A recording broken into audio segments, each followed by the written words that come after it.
3, 2, 1. Never has there been a better time to be alive in human history.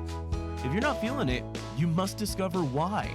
Join Matthew Bolton in developing and applying a framework of objective optimism toward a flourishing life of meaning, health, and happiness. Here's your host, Matthew Bolton.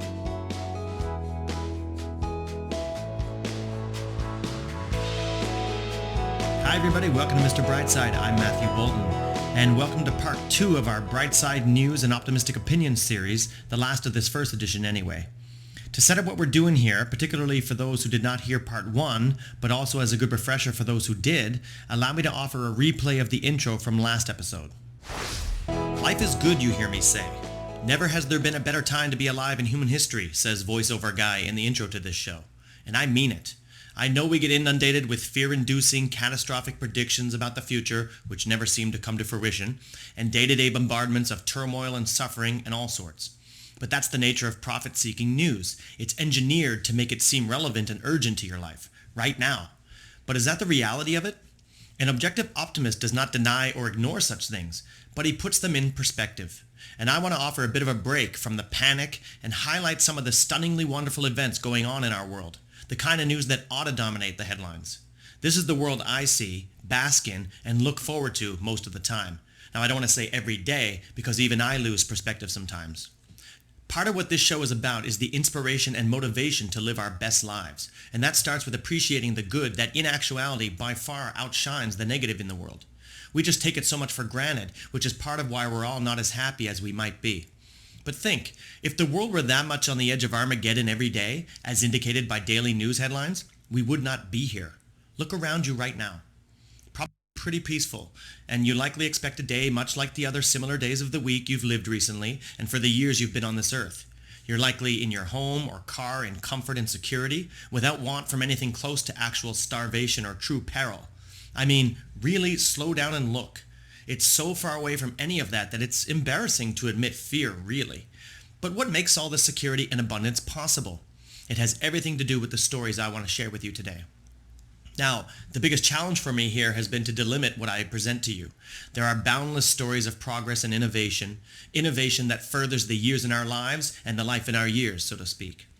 You could come back at me with countless other amazing stories and prospects, and I hope you do. In fact, I urge you to get right in the comments section or hit me up on the Mr. Brightside Facebook page, that's facebook.com/MatthewBolton.ca, and tell me of all the mind-blowingly life-enhancing stuff that's happening or coming for us soon. But for those who have been lost in a bit of the flurry of negativity, pessimism, and gloom about our current world and its future, consider today a reminder or a shake-up of sorts. These stories I've selected, without really digging too far at all, are astounding enough to illustrate the kind of progress that is constantly going on and which has driven humankind to where we are today. Today is an enthusiastic shout out to human ingenuity and its ability to move us forward, making our lives ever more safe, prosperous, abundant, and opportunity-filled. Now, as to where I got these stories, I pulled them exclusively from the blog of a new movement called Ingenuism. In part 1, I gave a brief introduction as to what their mission is and why I support it, but you may go to ingenuism.com to learn what they're all about. You'll get inspiring stories and perspective in any case. But we'll skip all that today. I just want to give full credit to Ingenuism for these awesome stories. Now, while part 1 highlighted stories more directly related to health and medicine, today's show will present a variety of thrilling innovations that promise to make our lives even more convenient, fun, and simply richer with experience, although I can imagine that there will be medical applications that can't be seen yet. It is in the nature of progress to come from various seemingly disconnected fields in ways unpredictable, and which is why freedom of experimentation and of exchange is a necessary condition for innovation. In any case, let's see some of this awesome stuff. At one point in the last show, I mentioned that one of the main reasons we are so wildly rich today is our ability to connect with more people more frequently. I explained that trade being win-win, each time 2 or more people trade values, each party involved is better off, and thus value is added to the world. I add that as the internet allows us to agree on and finalize more trades with more people across the world at lightning speed, there is still the issue of moving physical goods to the recipients. The more speed we can add to that part of the equation, I said, the more value that is created. We saw the example of drones bringing life-saving medicine and supplies to remote regions in Africa in vastly cut time, as well as airdropping broccoli in Ireland. Well, if we're talking a speed bringing us closer together, How about bridging the distance from me here in Korea to my friends and family in Canada by half? That's right, our first headline is, "Get ready to fly fast and cheap on the only airline named after the sound of an explosion." That was Saturday Night Live throwing shade at Boom, a startup working to bring back supersonic flight, and ultimately to make it more affordable than conventional flights. SNL did get one thing wrong. Boom isn't an airline. It's an airline designer. But the big news from last week was that United Airlines plans to buy 15 Boom aircraft, meaning that supersonic flight could be a reality by the end of the decade. Boom's planes could cut flight times in half and get you from a bagel breakfast in New York City to tea time in London in 3.5 hours.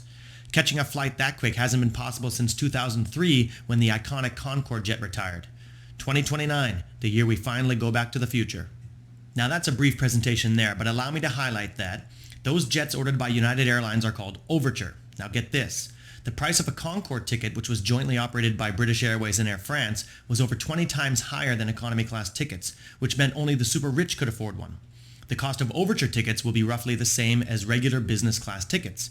This means that you and I, real people, will actually be able to visit more places in the world and enrich our lives through experience, and that I will be much more realistically able to live my dream of having a home in Korea and Canada, for instance, going back and forth when it suits me. I won't be far over 50 when the world has shrunk to half its current size. And it means that more than just our ability to see loved ones and to see the world. Think of the applications as far as global trade and the goods that we can flood our lives with as the cost of them goes down significantly because of this. It makes me giddy thinking about it.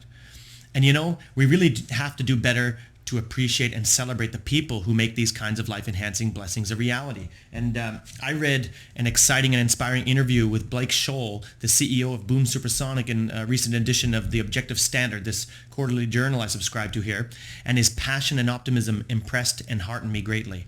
All the things he has to consider and organize and convince skeptical people of, it's a wonder anything ever gets done in this world at all. But it gets done by people like him. The patience, the nerve, the courage, it is truly heroic. And it doesn't have to be giant feats of connection or medicine to make our lives more awesome. How about this next headline? If the shoe fits. We've been talking about how typical metrics for measuring progress, like GDP per capita, capture the prices we pay for things, not their value. Here's a cute illustration.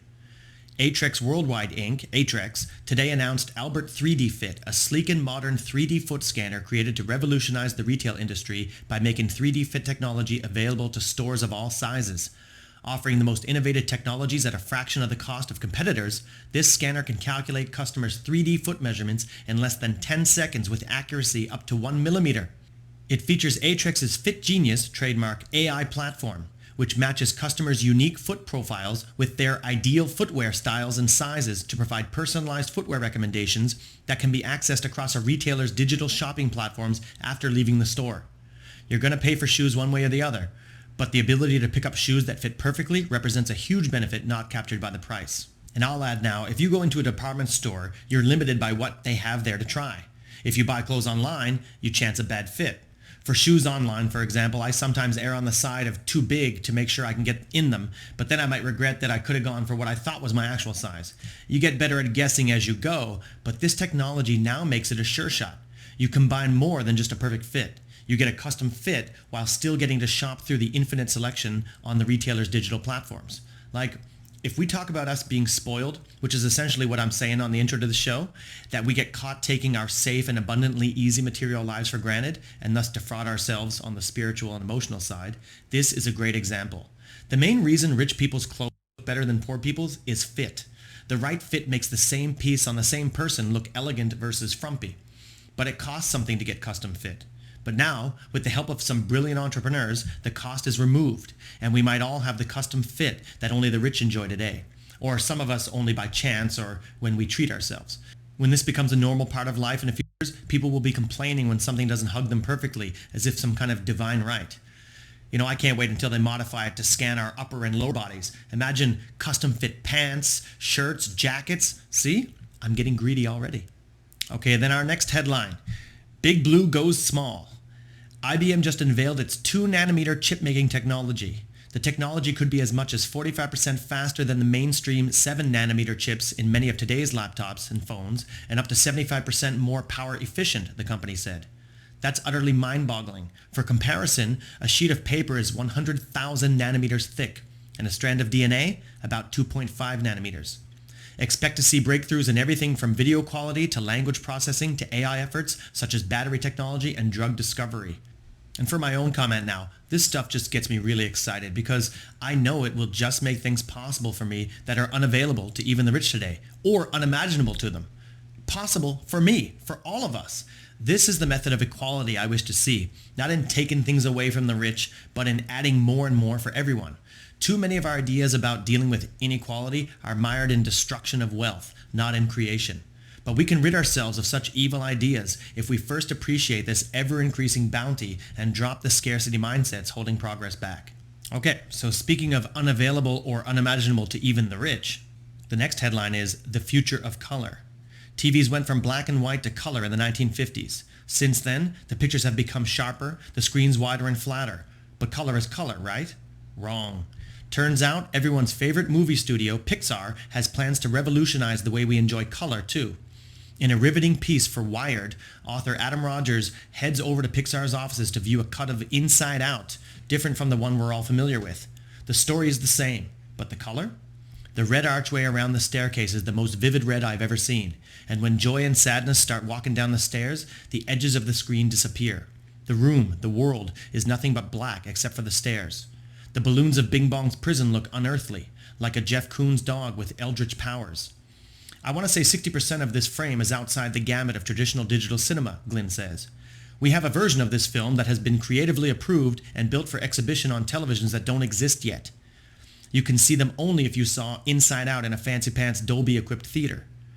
You can't buy these colors for your house, but Pixar does have a prototype of what that TV might be like. Once these technologies are in every movie theater and every living room, maybe even on every phone, things are going to get really weird. They will test the limits of human color perception and maybe even extend them. Poppy Crum, the neuroscientist who runs research at Dolby, says her research shows that these tricks of light heighten the entire emotional experience of moviegoing.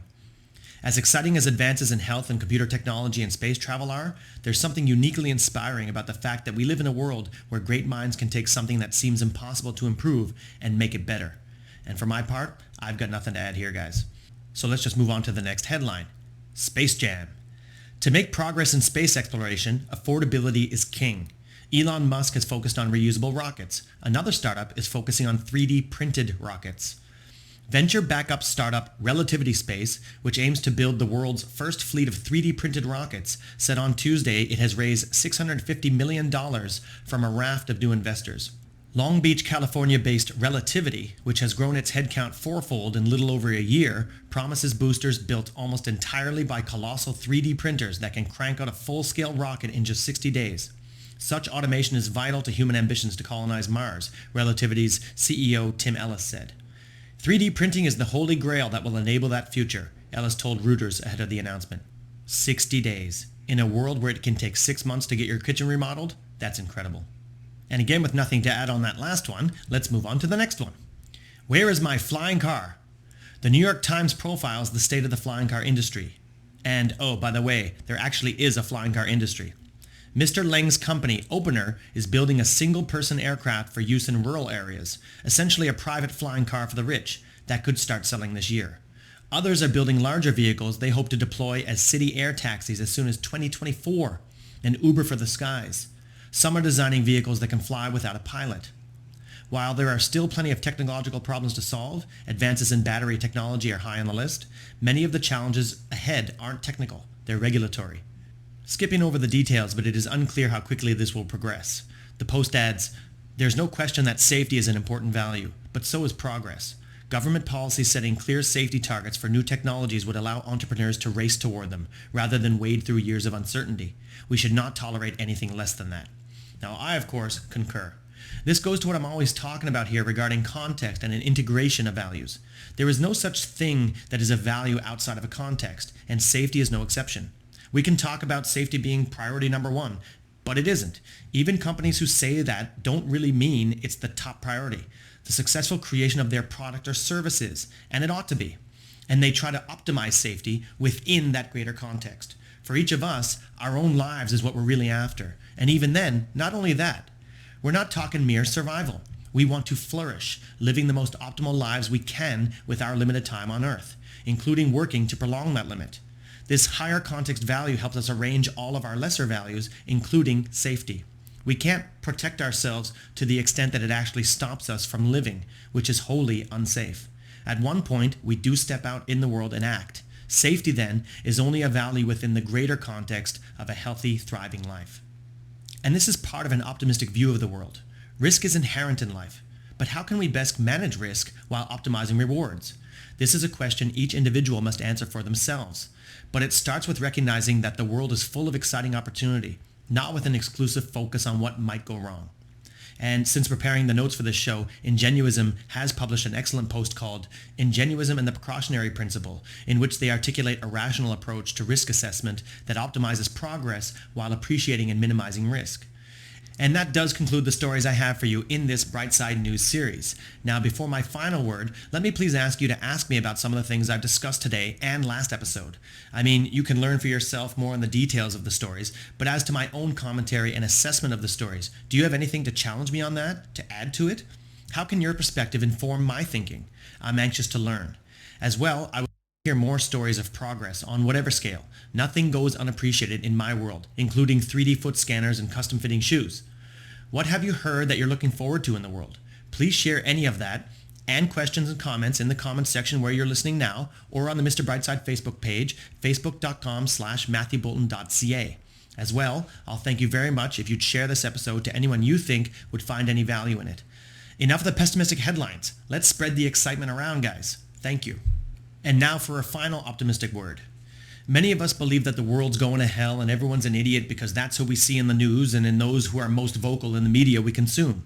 People burning things down, yelling, and many of our supposed leaders looking incompetent and or evil. But remember these stories I've shared and let them be proof that this is not the nature of humankind. Look at what is possible. Do you think any of the people you see in the news or in politics could accomplish any of the things I shared with you in these past Brightside News episodes? And that I'm even sharing this with you on a medium such as the internet, using tools as Zoom, Facebook, YouTube, podcasts, and more to create such content and connect us all, and that these tools and media are free for us all? That such people exist creating such things as we've shared today is proof that human beings are amazing. And remember also that you're a human being. I choose to associate my own being and potential with people like that who love life and create things to make it better.